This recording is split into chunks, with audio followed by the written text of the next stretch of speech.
it out there, try not to get offended if nobody likes it, learn from it if I can, and move on. Like, just continue the journey, right?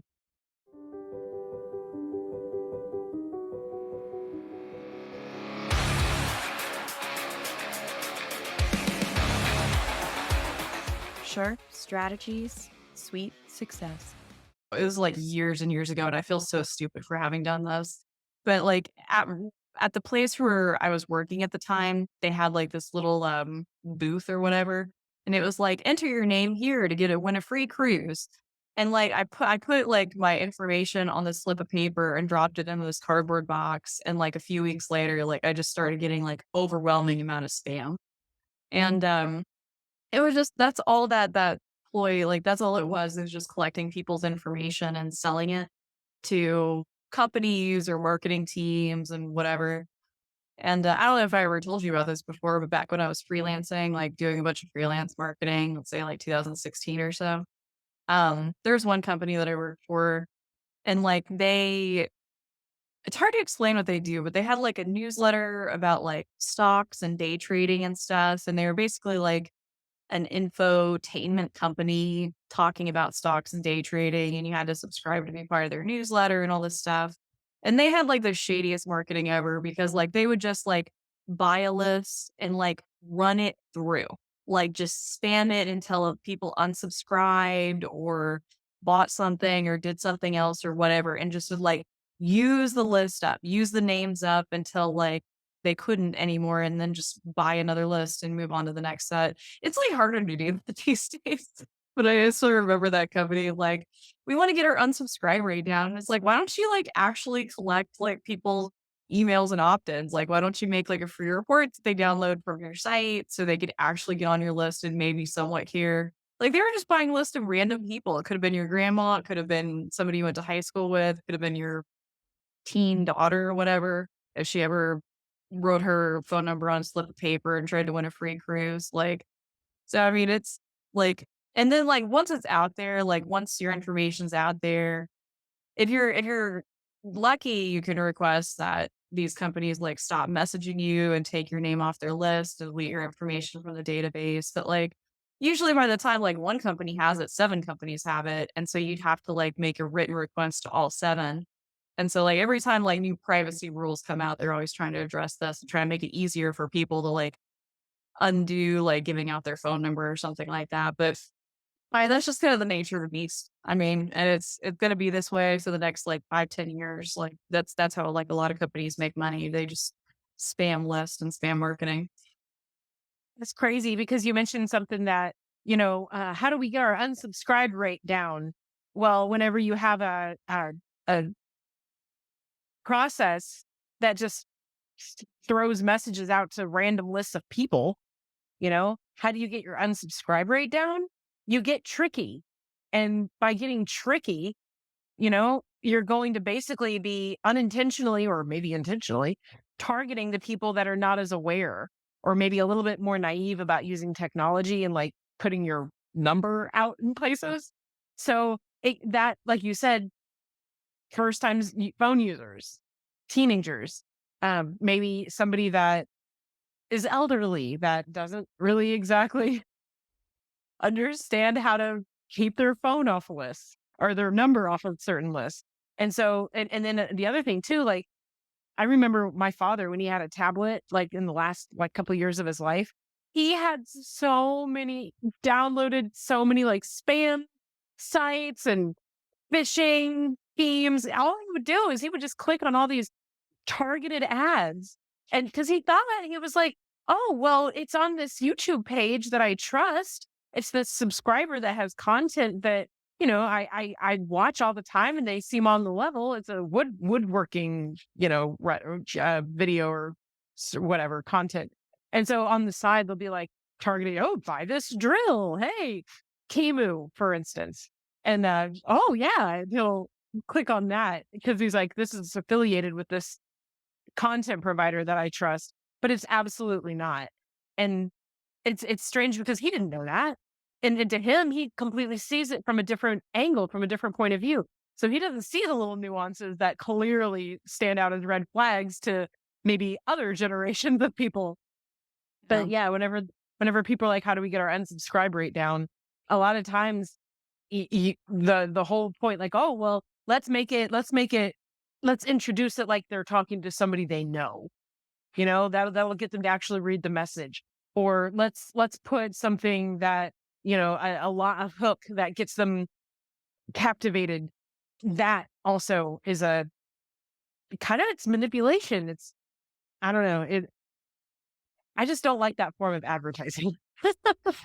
Well, I mean, the way I look at it, all marketing is manipulation, and you can be ethical about it or you can be unethical about it. Because, I mean, one way that I looked at it and that I still look at it, like, and let's just say for me, like, I feel like I believe that I'm a good legal marketer. I believe that I can help law firms make money, get more clients, and all this stuff.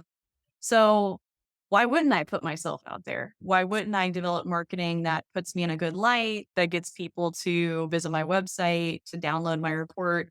Because if I believe in myself, like if I'm authentic and I believe that I have good stuff for that demographic or psychographic or whatever, then I should market myself because there is another legal marketing coach and consultant out there that hasn't done legal marketing in 10 years.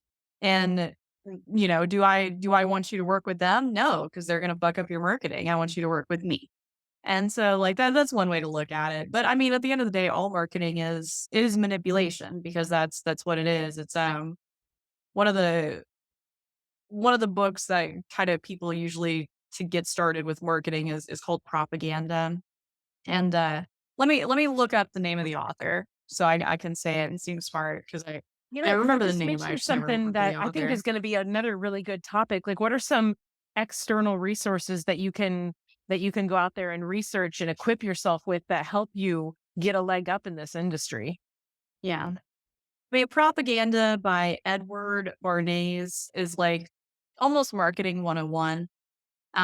Because it talks about like the techniques like governments have used to make propaganda machines. And like basically you can translate a lot of that into like how can we use that to make good marketing. And even like being likable is a persuasion technique. Like being likable and having people like you is marketing. Yeah. It's just kind Charisma. of all part of it. So, like, I mean, there are a lot of people who manipulate for shady reasons, and there are always going to be people who manipulate for shady reasons. But, like, really, I mean, all communication, if you pull way back, is some sort of manipulation, for good, bad, That's or getting deep. what'd you say? That's getting deep. Yeah, well, that's true. That's kind of like the theory that people say there's no such thing as a selfless act. Everything stems back to a motivation from somewhere of some kind. Well, I mean, it is true. I mean, very, very few people are truly selfless in that way. I can think of like a handful of names, like the people it's like that person is selfless. They don't have any self-interest at heart. But like if you think about it, like most people do. I mean, most people at the very least are self-interested in staying alive. Um, so like, Staying alive and staying away from being a shitty person or a bad person. yeah. Because like a lot of people are like, oh, they do so good, they do so good. Yeah, because they don't want to be bad. Um, yeah. Like if I didn't care about being bad, I probably wouldn't do so much good out there. And that's why I love anti-heroes. Like, I don't know, me personally, I just love it whenever somebody's like rough, gruff, like bad in the world, but then they're actually doing something good for people. But they're only doing it because it's logically the right thing to do. Yeah. There's a Nicolas Cage movie called Pig. Have you seen it? Wait. Yes, yes. Charles, Yes, have you watched yes, this? the One of the truffle more pig. recent ones. He doesn't say anything in that movie, right? Barely anything, but Yeah. I love that movie. Like Nicolas Cage's character is I love that character. He's so freaking awesome, and I cried. I was so like emotionally into that movie because like he was just rough around the edges and he wanted to be left alone. And then these people just kind of like came and fucked with him. Sorry, I shouldn't say that. They messed with him and they took his pig and his truffle pig, and I'm probably giving the plot away, but yeah, it was the anti-hero because normally he's that kind of guy that's just like, "I'm not gonna help you, leave me alone. I don't have any interest in you." but because someone took his pig, he's like out there and he's like doing the right thing. And he's actually like along his journey, he kind of like inadvertently kind of makes some other things better too. He doesn't mean to.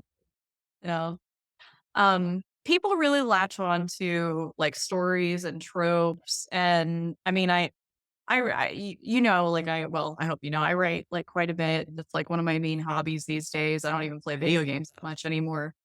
And like a lot of people, like when they get into writing, like you start to key in on those tropes and like you want to be like interesting and cool, but you stick with the tropes because like people like the tropes. Like people latch on to the like tortured hero or the underdog. It's like out here in Virginia, there's a bread company. And I first like encountered them at a farmer's market. Like I was at a farmer's market doing farmer market shit and then picking up vegetables, picking up some meats, feeling like really cool, as you do when you go to a farmer's market. Got some bread from this place called Great Harvest, and took it home, and oh, it was so good. Wow. And then they had like a card that they gave me, and it's like, oh, get 6 loaves of bread, get one free, and it's like, oh, dope! Like I love that. Give me a card. So, and then like, then we moved. Like we moved like one county over and I went to the local farmer's market out here and saw the same company. And I walked up and I'm like, oh my gosh, you guys are out here too. I was like, here's my, card. Actually I'm gonna pay for a loaf of bread and get one free.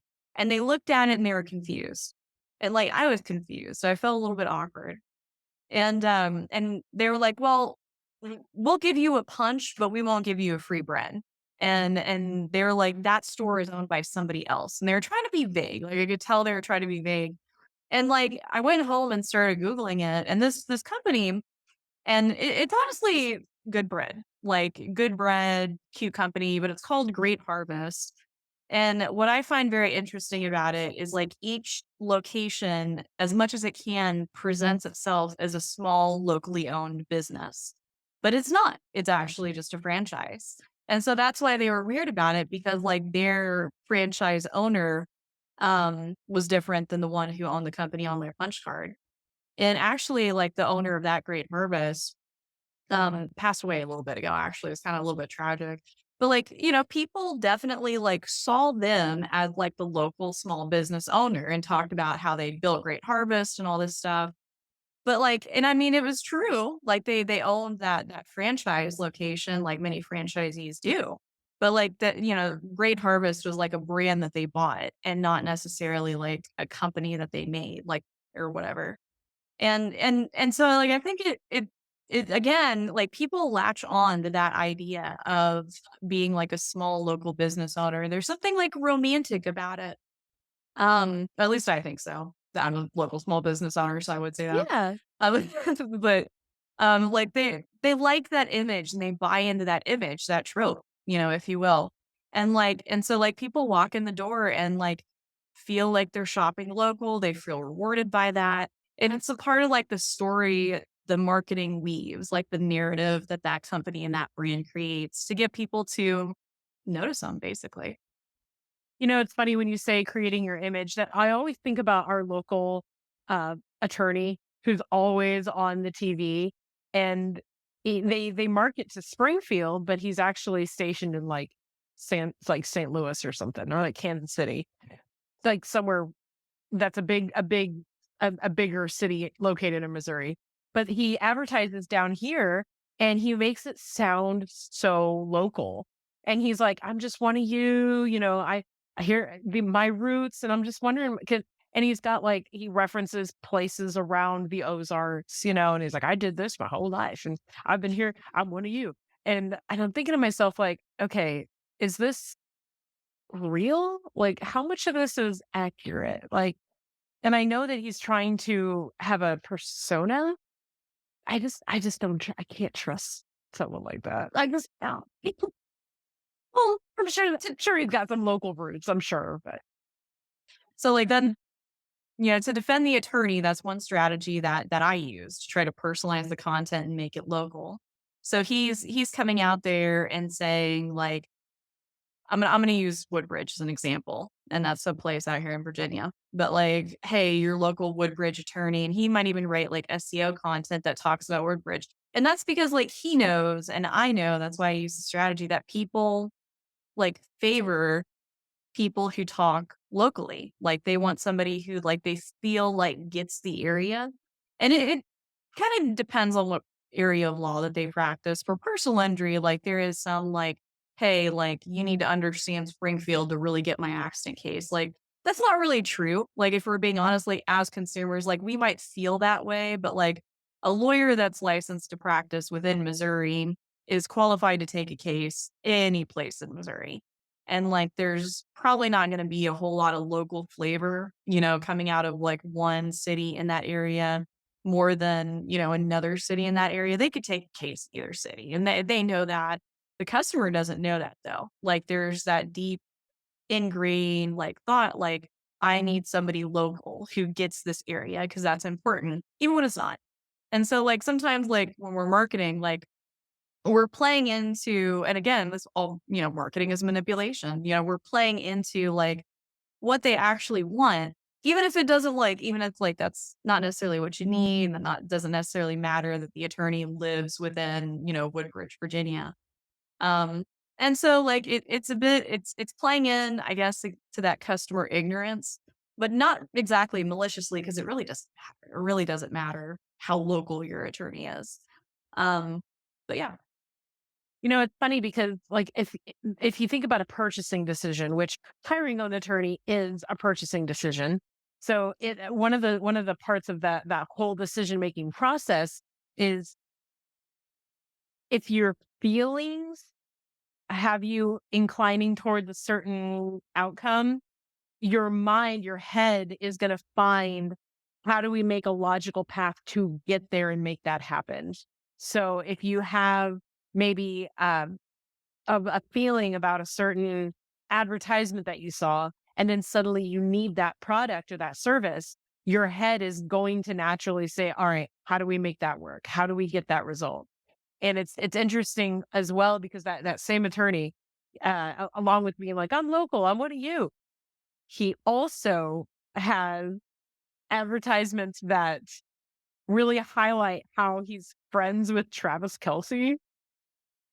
Oh, is that Taylor Swift's boyfriend?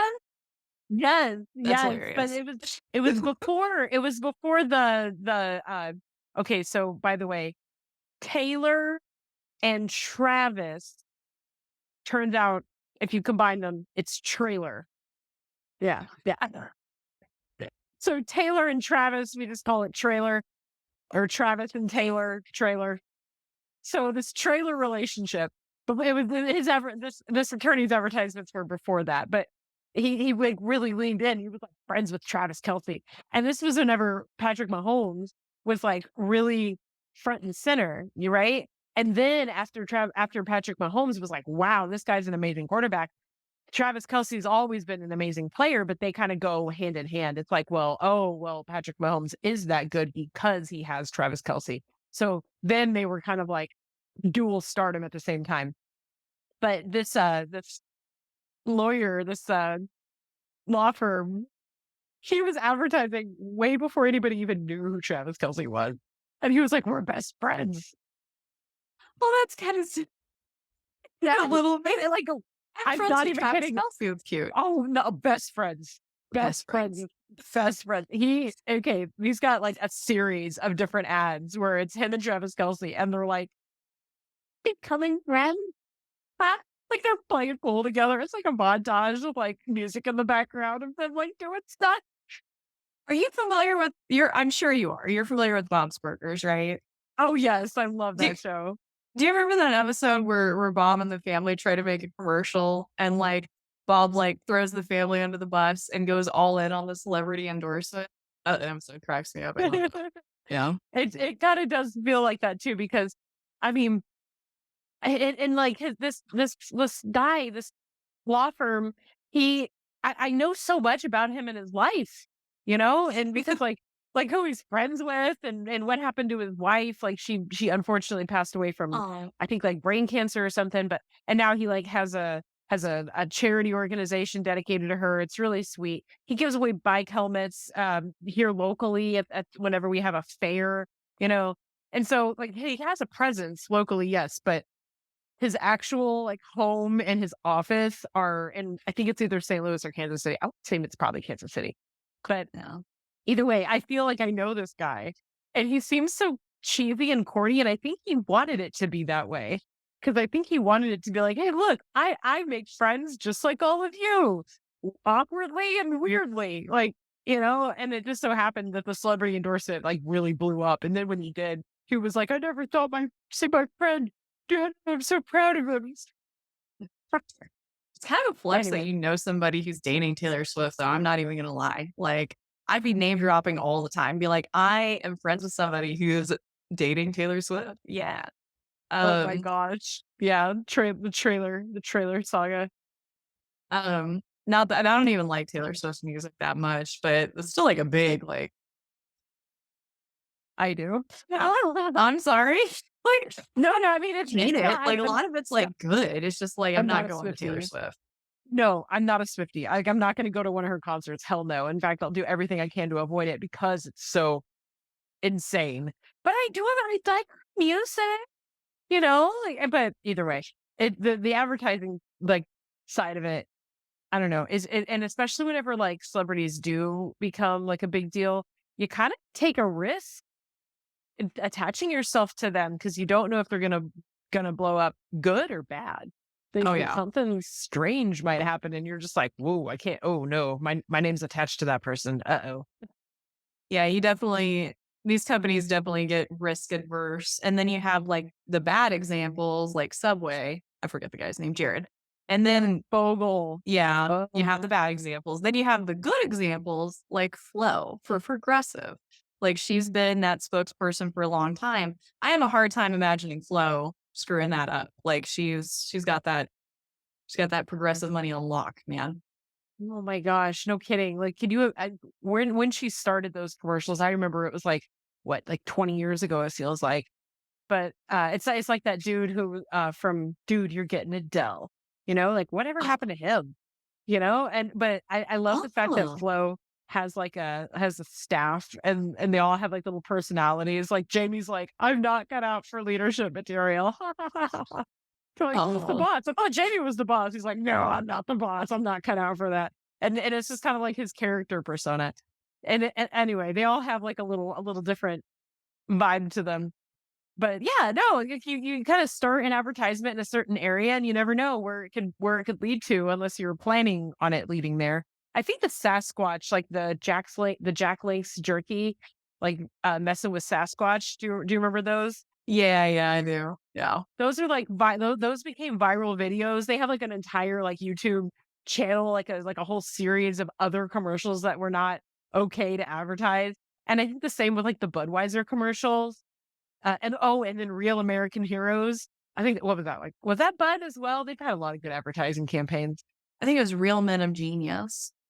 Real Men of Genius. Yeah. Real. I think it is a beer one. You Mhm. alright? My freaking dog is sick, and he just got sick on the carpet behind me. Oh, Uh, sorry. You wanna pause it for a little bit? I cannot sit here and yeah, I'm gonna have to pause this. Oh my Alright, gosh, here, I'm we'll so pause that. sorry. Oh, it's okay. Alright, Christine is out there cleaning up her carpet. I cannot make this up. So I'm gonna record something really quick that I don't think I could fit into the conversation that we usually have when we're doing these podcasts. But I wanna talk a little bit about because we were talking about top of funnel marketing and just basically creating the awareness that in your target client that they will need your service and they need your service, right? And one thing that I do, that the style of marketing that I learned working for Great Legal Marketing, it's direct response marketing. And so often what we use are free reports, free guides, or anything that you might make available for free on your website. And I say make available for free, but like anything you might make available free to download if the person gives up their name and email address. And that's usually the exchange that we're making, name and email address for a free report.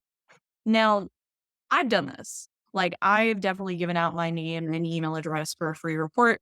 I've joined newsletter lists before, and I've done this for a variety of reasons. I've done this to get the information offered, I've done this because I want to be on a newsletter, like topic is interesting to me.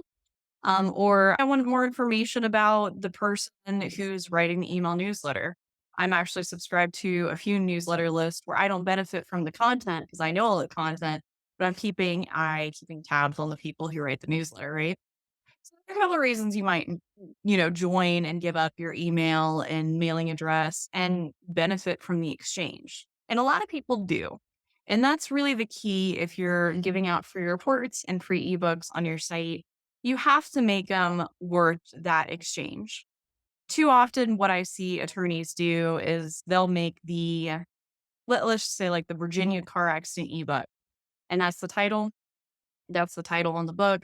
They put it out there and nobody requests it. And then I'll talk with them about ebook strategy at an event. And then they'll usually say, well, that didn't work for me. That didn't work for me. And it's like, well, like, let's look at the details. What'd you make? What information were you giving for free? And how did you sell that information on your site? Right. So, like, if you want to create a top of funnel offer, you need to make sure that that offer is interesting and worth that trade. And a lot of times, like, if you're an attorney and you write a guide that helps people after a car accident, um, let's say that you wrote this guide and really like anyone who's been in a car accident would benefit from the information, right? Because you're telling them about how the insurance company is going to react. You're talking to them about the process of filing a claim. You're talking with them about medical bills and potential potholes in the process. So you're giving them a lot of information that they probably need to know. Like they were in a car accident. They need to know this information. It's going to help them.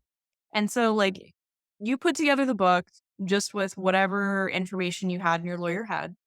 And now you have to sell that book to them and make it worth their trade. And so we've already established it probably is like worth the trade. And the other part of it that usually is missing is like giving it a good title. Um, Giving your reports, ebooks, good titles that make it interesting and worth the need to download is really important. Because like if you just put something out there and just say like this is the Virginia car accident ebook, if you're outside of legal, you've never been in a car accident, that might not immediately resonate with you. It's like, who's this guide for? Is this guide for attorneys, like, who need to know this stuff in order to settle a car accident in Virginia? Is this for people who've never done it before?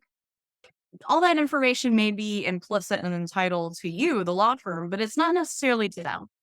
That's why whenever we're creating like titles for books, we usually spend a lot of time and focus on creating something that's going to make the value of the book immediately apparent. Just to give you some few examples, one that's really popular. It was the best performing book at one of the previous law firms I worked for. So the title of the book was Seven Deadly Sins That Can Kill Your Car Accident Claim. And that book was the most requested book off that website. And it was just like flying off the shelves like hotcakes. And it's because it used very strong language that provokes these big emotions, like deadly sins, like wrecking your accident claim. Like it implies like the gravity of the situation, right? It uses those big, emotionally impactful words. And then also there's like an implication that it could be something in this book that helps prevent you from accidentally screwing up your accident claim. Your case may be worth millions, but you do these things and suddenly it's not. The implication that that information is in the report is there within the title. And it was probably already in there, right? It's probably already in your car accident ebook, right? But you need to bring it out in that title so people actually want to download it. Christine's back. Oh Um, my God, that was the worst. I'm so sorry. oh, it's okay. So everything you were talking about earlier, Christine, um, you were hitting on a few of the persuasion principles that are in that book that I mentioned, propaganda, right? So like one of the first ones that you mentioned was appeals to authority. So you have your attorney out there who's best friends with Travis Kelsey, right? Yeah, apparently. Yeah. You see like a lot of businesses will do that. They'll borrow authority from somebody else. Jersey Mike's has Danny DeVito right now, which is kind of fun. I know William Shatner has repped for a few law firms and commercials. Yeah, like Yeah. hotels.com. Yeah. And then yeah, there's like a lot of like fun celebrities out there that kind of that sort of like personified the brand of whatever they're advertising. And I mean, they're personify the brand, and also the brand is just borrowing their credibility, borrowing their likability. I mean, that's the primary reason we use celebrities is they're very likable. They get up on stage, they're in a movie, like they're built. Everything about them is to get people to like them. And so like you bring them out as a brand spokesperson and they bring all that they bring all that charisma to your brand, you know? And so that's why Bring it the was richness to the business. the risness to the business, right?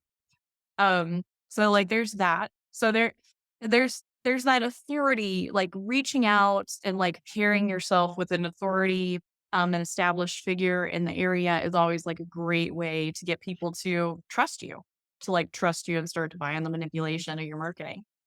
Um, and then something else you were talking about in there, and I forget what it was specifically, but it made me think like likability. Like definitely getting people to like you. And so like a lot of what drives people to like somebody else, like one is authenticity. One of my greatest strengths and weaknesses, like me personally, is authenticity. Cause like I'm just like sometimes I can't avoid being myself to my detriment. But often that plays into my hand because I come off very authentic. Like people hear me on stage sounding like a bumbling idiot because I forgot my words and I forgot what I was talking about. And they end up liking me because they still, like, heard my content. They heard I knew what I was talking about, and they seemed more I guess I humanized myself for them by making mistakes, right? That's why people like anti-heroes or people like the tortured heroes, like, you get to see them make mistakes, and you get to see them do these things that are very relatable, and then you yourself can relate to them as a person and maybe even potentially want to buy their product because we're always looking for like reflections in the mirror and like mirrors in the products that we want to buy. So you're more inclined to like buy stuff from an attorney, use their services, download stuff from their website if that attorney seems like likable and personable to you. And so like you touched on all these things when you're talking earlier about the attorney in your area. You know, it's interesting. There's a lot to be said. It goes a long way to show vulnerability in front of an audience because that was actually one of the things that I've struggled with my whole life is I over prepare and then I sound too scripted and then people don't trust me for that. They actually look for ways to poke holes in my what I'm doing. They if somebody presents themselves as too perfect, you're almost inviting people to be like, "Oh, I bet they're hiding something." Or, "Oh, I bet I can poke a hole in that person. Yeah, I can deflate them real quick." So you kind of like invite that almost, and that's something that I've struggled with my whole life. Well, and we were really talking about social media in this episode, but like if you think about it, that plays into what happens on social media because like videos go viral for a bunch of different reasons. If you talk to creators, a lot of them will tell you like there's a formula. You know, there's certainly a formula for creating like good content, but like for a lot of their earlier successes, what really took off and went viral almost always surprised them. Like, they were like, "I just put that together. I wasn't expecting it." My, like, lowest effort LinkedIn post to date has had the most engagement and the most comments and the most likes. Like, I was literally like I was about to get on a plane, remembered that I'd forgotten to post on LinkedIn that day, and just went on there and said, like, "My favorite tool is Screaming Frog," boom, and post. By the time I got off the plane, it had like 100 likes and a few comments, and that's like way better than my LinkedIn posts usually do. And like, so like again, like sometimes you can't like the unscripted stuff is more authentic, I think, in a way. It seems less forced. People are more inclined to like align themselves with it and like that content because it just seems authentic. Um, Almost wondering what's a good way to present yourself as authentic without necessarily like messing up. And it's not really messing up, but you know how whenever people walk away and they're like, "Oh my God, that was not my best. I could have done better," and they're doubting themselves. I deal a lot with imposter syndrome. So I will go into something having done my research, done my homework, prepared a PowerPoint and an itinerary, an outline, a blah, blah, blah, blah, blah. I've rehearsed it a few times. So I always like going into those things or putting something out there that's a representation of me that is very well thought out. And it doesn't really invite a whole lot of room for, you know, thinking on your feet necessarily, or like for instance, this podcast is very much me being my true authentic self. I have a little bit of stuff that I prepare, but it's very loose in my mind, and I enjoy it, and I hope that it does come across as authentic. But this is not how a lot of the things I do come across, because I usually do have time to like put content together. I'm very well, I understand most of what I'm putting out there, and I'm ready, I'm prepared ahead of time. So whenever I actually come to the point of presenting or releasing it or whatever, people are just kind of like, yeah, that was that almost robotic. I was like, dang it. How do you bridge that gap? How do you bridge that gap in your industry? So, there are two ways I'm gonna answer this. I'm gonna answer this, one, as, like, as how Tiffany approaches this, and, like, two, how I might approach this for a client. So I got two answers for that. Like, and I mean, maybe they're kind of the same, but, like, for me, like, when I'm speaking, I just one, like, I know from personal experience how well a talk can go if I plan it, but, like, don't plan each and every word. Like, there's a fine line I have to walk there. Like, I have to invest, like, the right amount of time and effort into thinking, like, "What am I gonna talk about? What's gonna interest people?" But, like, for the most part, like, I can do that, but I'm gonna totally screw it up if I spend, like, 2 weeks trying to get each and every word. 'Cause I've done that before, like, I've scripted every word and rehearsed every word and went up on stage with, like, it all perfectly plotted. I'm gonna say exactly this on each slide, right? And, like, I get up there, and I don't know how it sounds. Maybe it sounds robotic, but I just know that it doesn't land. Like, it doesn't always land, and then the moment that I go off script, which I do all the time, I'm really bad about going off my internal script. Um, the moment I do that, like, I'm kinda screwed because, like, I'm aware that I'm off script, and so I'm just, like, immediately I'm like, "Oh, I screwed up." And so, like, instead of just going with the flow of it, like, I'm self-analyzing and, like, in the moment, it's like, "Oh, I messed up. I said the wrong thing."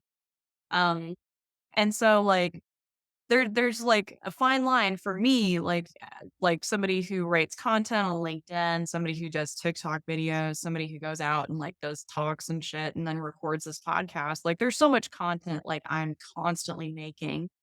And, like, for me, like, if I spend a lot of time planning it, um, those are the times where I see the content comes out and it's not that good.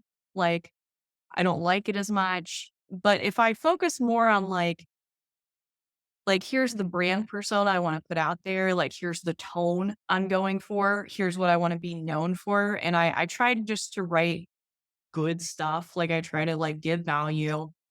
I tr like, if I make content with the mindset, like, I'm making this to promote myself, it's usually not as good if I make content with the mindset of, "This is gonna help somebody." It's usually the content, like, with the tone, like, I'm helping somebody is better, like, it's just better in general. So, like, for me, it's like, just focus on making the stuff, try to make it, like, useful for other people, try to make it interesting for me because 'cause I'm like, I'm the one who has to, like, do all this stuff, so it has to be somewhat interesting to me. Um, and then, try not to self-analyze too much. I guess just put it out like, for me, it's like, put it out there, try not to get offended if nobody likes it, learn from it if I can, and move on. Like, just continue the journey, right? So that's part 1 of my answer. Okay, part 2 of my answer. Let's just say, like, I'm coaching you as a law firm owner, and you're getting into marketing, right? So part 2 of this is basically, like, 1, define yourself what it is, like, that success or failure, good or bad in marketing.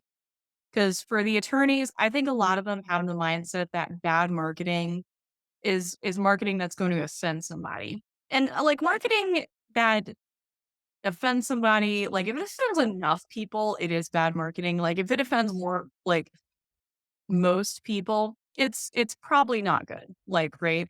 But, like, also, we have to understand, like, our marketing isn't going to appeal to everyone because, most people aren't targeting the audience of everyone. Even Apple, even though everyone basically carries like an iPhone or some sort of Apple device, like you could even go to Apple's marketing team and like, who are the people you were trying to appeal to? And they'll actually like, they'll probably have like a set of audiences. And then nobody in that room will say, we're targeting everyone. Like nobody's going to say that. Right. So you have to like understand like your marketing only is going to appeal to a certain group of people.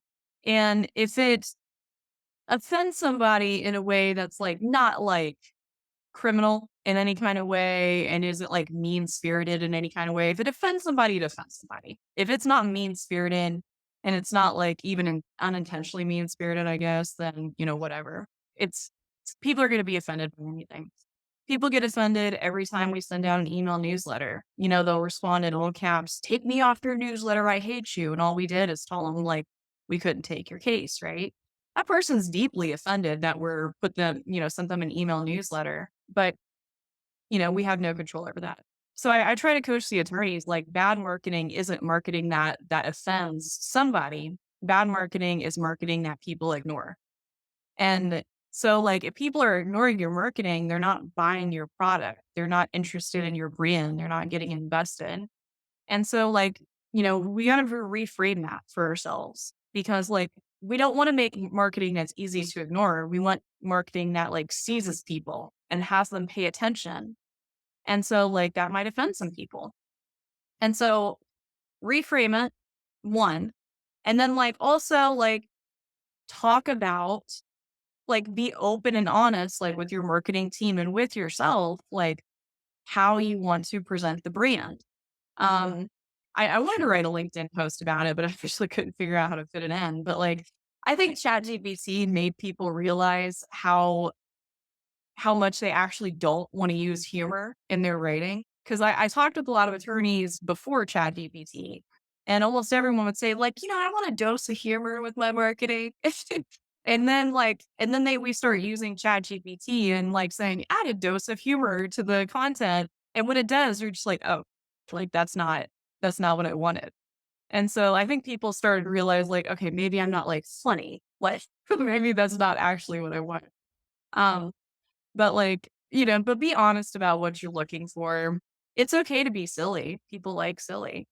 It's okay to be professional. People also like professional. Some people want an attorney that's relatable. I think most people want an attorney that's relatable. But also, I think probably many more people want an attorney who's very experienced and has, a good track record and potentially might get them good results. Like, so they want an attorney that has that background, that professional experience, right? Um, so, stake the boundaries. Like, I'm willing to be this silly, but not this silly. I'm willing to be this funny, but not this funny. I want to present myself in this way. And as long as like your team understands the boundaries and knows like how to play within those boundaries, um, and also understands that the marketing that's bad is the marketing that is easy to ignore, then, it's a lot easier to put out stuff that's authentic. And then, like, what I always try to do is to try to get these teams to make a lot of marketing because, like, some things are going to stick and we want to figure out what's going to stick and we want to, like, invest more. Or we're going to find out what's not going to stick and just like, we're not going to do that again or we'll try it different next time. So, the more that you're able to make, the more you're able to experiment and play and get back data and figure out like what actually does work. So to answer your question, like how do you like make it authentic while still like keeping it within like a certain boundary of how you want to present your brand and how you want to present yourself? That's my two-part answer, how Tiffany does it and how Tiffany does it for clients. So It's interesting because the strategy that you just lined out there, kind of that formula, that's what helps me because I have imposter syndrome, but I don't let it hold me back. It still always is saying like, if you don't have everything prepared down to the sentence, you're gonna mess up. No one's gonna believe in you. You're gonna lose their buy-in. And that those voices are always so I have to plan out a certain amount, but I still do want to come across as genuine. So what I found what works for me the best is just exactly what you said. Just know what parameters you want to operate in. I have my outline. I'll say, talk about this. Be sure to mention that. And then I write those words. Talk about this, how you feel about that, why this is important, this, that, and all those things you fill in with your topic. But if you just have that like very um un it's like very not specific, but it has specifics. It has it has highlights. I look at my highlight reel and then I'll talk openly and genuinely about it. And that seems to work for the most part. But then again, that's what works for me. And everybody is a little bit different. But I have seen a lot better response when I follow something along those lines that allows me to still kind of wing it to a certain sense without feeling like I'm running off the rails. Yeah, I mean, there's a fine line for me between winging it and going off the rails. There's definitely like planning involved, and I like to do that too. It's like I want to hit these beats, but like, what comes in between comes in between. But the main thing is like talk to your team about this stuff, set the boundaries, I think, talk about being flexible while being authentic, coach your team. Christine, you asked earlier, like, what are some books to get started? And on this topic in particular, like I can plug a few. So Propaganda is the big one. Influence by Robert S. Or no, I'm sorry. Robert Cialdini. And he talks about influence and just basically like power of persuasion, pretty much like going through a lot of that stuff. And like I've done marketing for over 10 years now. Every time like we're doing copywriting or we're thinking about headlines and we're designing a funnel, I'm almost always like going back to like what I learned in that book. And that was actually one of the books that I read in college. So it's stuck with me over the years. But like It's a good book. yeah. Um, yeah, so if you want to learn the power of persuasion and like a lot of this top of funnel stuff and just basically like giving people the barest impression of your brand and starting to like cultivate that image within them. This is stuff you're gonna need to think about and need to learn about. It's interesting when you talk about the power of persuasion that I deal a lot with that in my context at work because no one's going to listen to me. Like if I tell them how I think or feel, they're just not. Like, Yeah. especially if you show up to work and you're like, I'm just going to get through my day. And then I come up and I'm like, let me tell you why this is important. They're like, get away from me. Like I got no time for that. But if I approach them and I want to say, hey, do you want your day to be a little easier for you? I got something that might work. Are you interested? Take 2 minutes. Hear me out. And I put it on the table. I'm like, what do you think about that? Is that something you could make work? Like, how can I help you make sure that you're doing this? So it becomes their idea. Yeah. You hit on so many copywriting basics there. I mean, like one, like starting off, like, do you want me to save you time? Everyone wants to save time. You open up with something that you're gonna get an easy yes. And then I think the second thing you said, it's like, I got something for you, it's gonna help, takes 2 minutes. Again, you're telling them like time frame, you're gonna learn this, it's gonna be quick, it's gonna be easy for you to implement. And then like at that point they're invested because you're giving them like this is gonna help you, this is gonna be quick. And the other thing you're doing there is you're basically asking them like, are you capable of doing this? And then like inspires like an important point for a lot of people of pride. Because like if you say to somebody like, will you do this? Are you gonna do this? They may not because they may not want to. But if you Or frame it, they'll it's tell you like, yes and then actually not mean it. or actually not need it.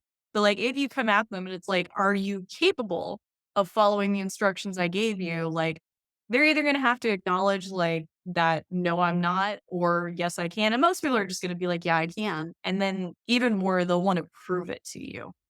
I even say, hey, I feel like you're capable of this. How can we make this work? So they don't And even have to they don't have to defend their capability necessarily or speak up for it. I'm already there. Like you've got me convinced you can do this. How are we going to make this work? yeah. All right. So Christine and I will talk probably next week. Record our next episode. We'll figure out what it's gonna be about. Hope you enjoyed this episode on persuasion. We're actually recording this on Labor Day, so Christine and I are going to cut out and go enjoy Labor Day. Um, whoop whoop. And And I've got some house to clean.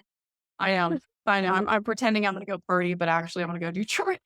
Yeah, right. Like, oh, it's gonna get crazy. Turn the camera off and like putting on the rubber gloves. All right. We'll talk to you guys next week. Thanks so much. See you soon.